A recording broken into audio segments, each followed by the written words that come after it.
Hey, Juanita Waterman here, and I'm in Rockland, Maine. And I live in Hope, Maine, but I do staycations, and this is kind of like our honeymoon. Sometimes we don't get our honeymoon in August because it's like our anniversary, because it's like so busy around here, and he's so busy. But this is the perfect time for us to do our anniversary, is in the middle of March. So I'm going to show you my room, which is awesome. Here's the view from my bed. I'm sitting on my bed. Out there is the lighthouse, way out there. That's a restaurant on the pier, but the lighthouse is a mile out into the ocean, and you walk on these lime rocks to it. You probably have read about it before. Now I gotta keep this plugged in, sorry. I realized I was so close to losing my batteries. And there's my bed. Bathroom's over there. Closet's there. There's my champagne and windows, and there's another window over there. I just don't want to walk around. But I really do like this place. Let me see, how do you turn these lights on? There you go. Yeah, so I've been doing a lot of thinking and a lot of listening and a lot of learning, and I'm hoping that I can share some of that with you soon. At least a little bit today. And one of the things I'm learning today is that it really is all about loving yourself, because you can't love others till you do that. Taking care of yourself, living your life at a 10, because you're going to do less harm to other people if you're happy, if you're joyful. And if you're doing things that make you happy and joyful, that make you feel like you're really living your life. So you'll do a lot less harm to others and to the earth if you will go ahead and just be happy. And be curious, be adventurous, and do things without fear. And that was what held me back for so many years, is fear. Fear I was going to die in Armageddon, fear, the demons were going to get me, or whatever, that I wasn't protected by God. And now I'm free from all of that, and I can actually do a lot of fun things without fear. And I want to be one with the Creator, and I know what that takes is loving His creation. And if I don't do that, I will never be able to be one with the Creator. I gotta love first what He created, love everything, and become harmonious even with knowing that there's bad and good in this world. But that's not how it's always going to be. It's going to change. But first there's a lesson that has to be learned. We have to learn we don't want this stuff. So if you're in the process of learning that you don't want the negative things that you see in this world today, keep growing and learn what you do want. Do the things you do want to do. Harm no one. Now, I am staying in a hotel, and it probably did, somebody put a lot of work into making this hotel, but it's really nice, and I really like it, and I'm doing something nice for myself. Now, maybe there'll be a day where I don't need a hotel. I'll just sit outside on the ground, cross-legged, looking up at the sky and enjoying the sky, which I enjoy totally in this room. Let me show you why. Oops. I mean, look at that. I couldn't ask for a better sky today. Let me go take you over there. Hang on.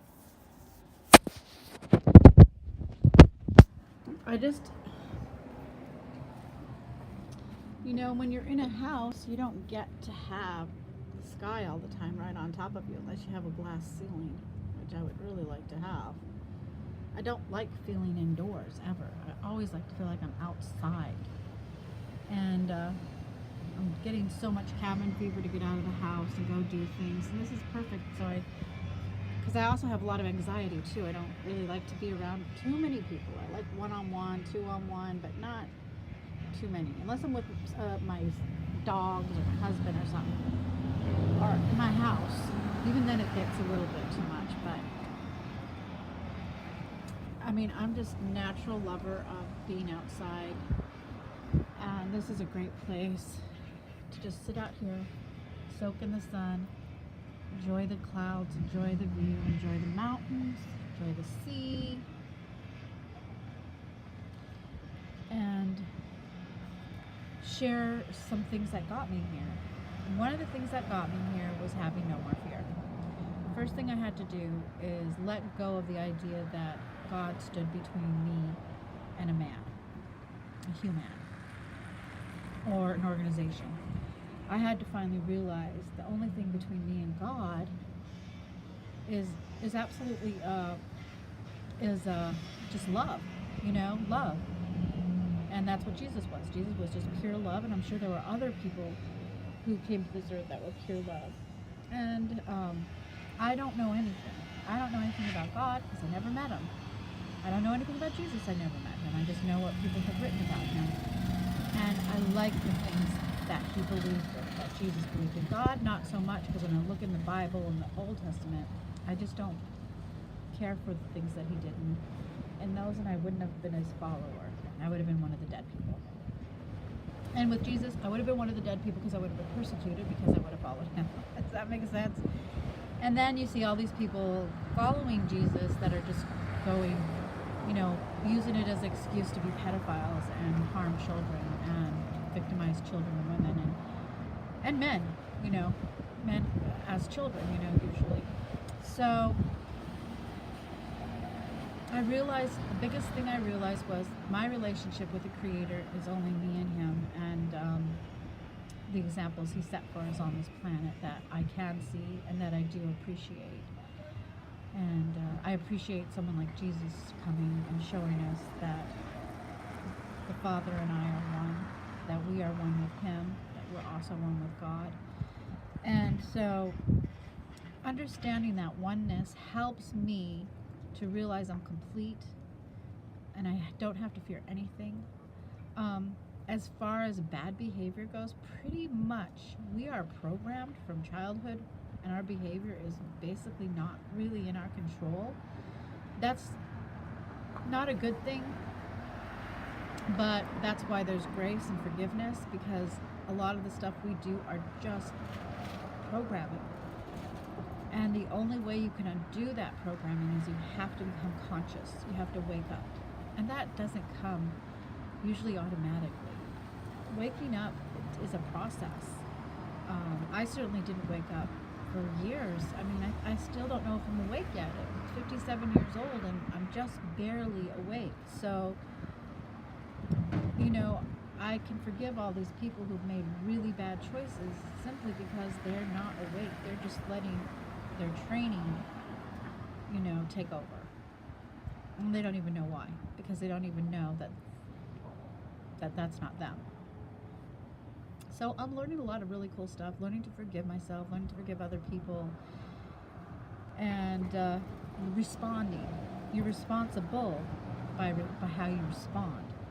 But if you're not awake, how responsible are you?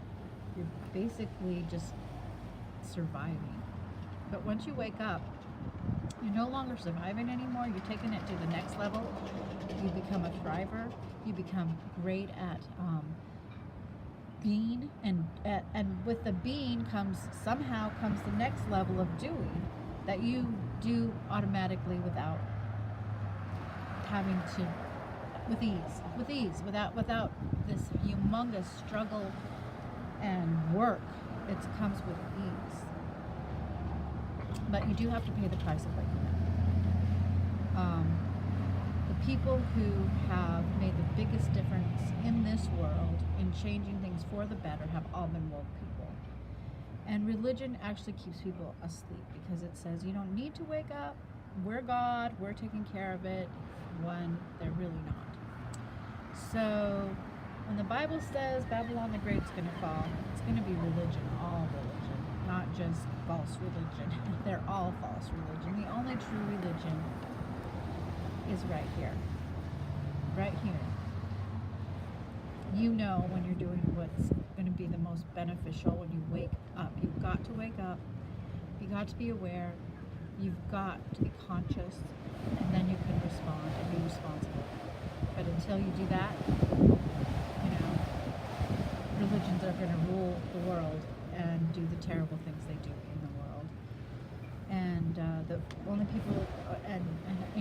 can change it is, of course, those that are awake and awoke and reaching out to others to help them wake up. So how do you wake up? Well, one of the first things you have to do is want to wake up, want to realize that you're in a dream, that you're in a matrix basically, and you're just being controlled by media, by past, by worry. You're just being controlled. Once you get that under control, once you realize you have no control over being controlled, then you can see it, and then you can control it, if that makes any sense. You can control your response. You can be an observer to the things and learn lessons from it, and learn you don't want to be that way, or you do want to be that way, and you can really learn a lot of lessons from that. So that's exciting. It's exciting to me to be able to observe things and no longer be part of the war, no longer part of the pain and suffering, but now part of the solution, and now part of the, okay, let's have fun with this. If we're going to go ahead and be on this planet, let's have some fun. Let's do some fun things without harming anything. You know, there's our rules to this universe, and there are universal laws that you want to take into consideration when you have a body, a human body. You know, these human bodies are very rugged, great machines, and awesome, can do awesome things. But if you abuse them, just like you abuse anything, a car or a phone, see how delicate our phones are, well, you're going to get the same results, broken life. And that's okay to have a broken life, because you were programmed to have a broken life. But now that you know that, you can now readjust your course. And you can't do that till you're not controlled anymore. You have to be aware that of who you are. And you're so much more than you know. You're so much more than you know. That's the real deal here. That's the other thing I learned today. I'm so much more than I even know. So are you. So that's all I wanted to talk about today, and I'll talk to you later. Look at the view one more time. Well, tell me what you think.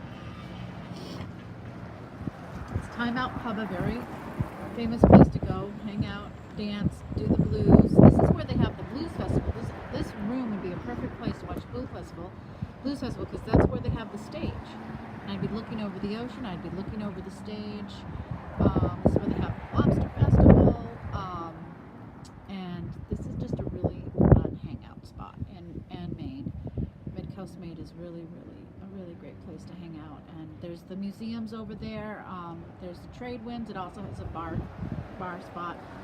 And but the museums are all down that road, and down this road over here. You see that church-like building? That's the museum. And you go inside. It's the Farnsworth, and people from all over the world come here to see that museum. Okay, I gotta charge my phone. I will talk to you later.